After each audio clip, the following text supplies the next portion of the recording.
This government can last 3 years. I have no doubt about that. The question is, what will be the quality of its legislation? You can last just by being there.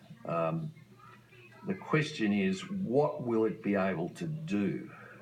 Will it be able to do the big things, like repair the budget, secure the financial position, or will it just have to go along with events? Now, I hope it can find a working majority, first of all, in its own party and secondly in the Senate. But without that, the quality of the government will be at risk.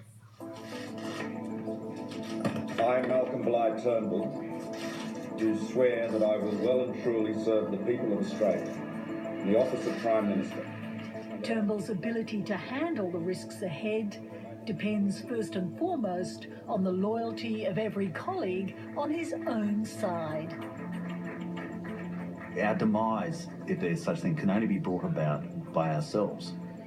We'll be saying to people that you prefer to put the nation at risk than to continue on with the process of building it to a stronger position. I can't think of any of my colleagues who'd say, no, I prefer to put the nation at risk. It's the government's job to point to stability.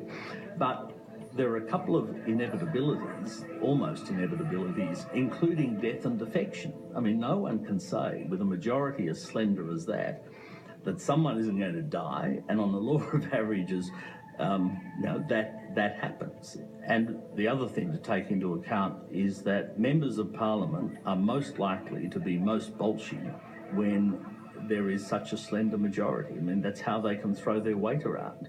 And it, in fact, increases the possibility of defection. The narrowness of its majority in the House of Representatives will impose a discipline upon all of my colleagues. And I can tell you, regardless of what their views might be on particular issues, every single member of the Coalition Party room, every last man and woman in the Coalition Party room is united by a desire to win the 2019 election, and they've all been in politics or around politics for long enough to know that disunity is death.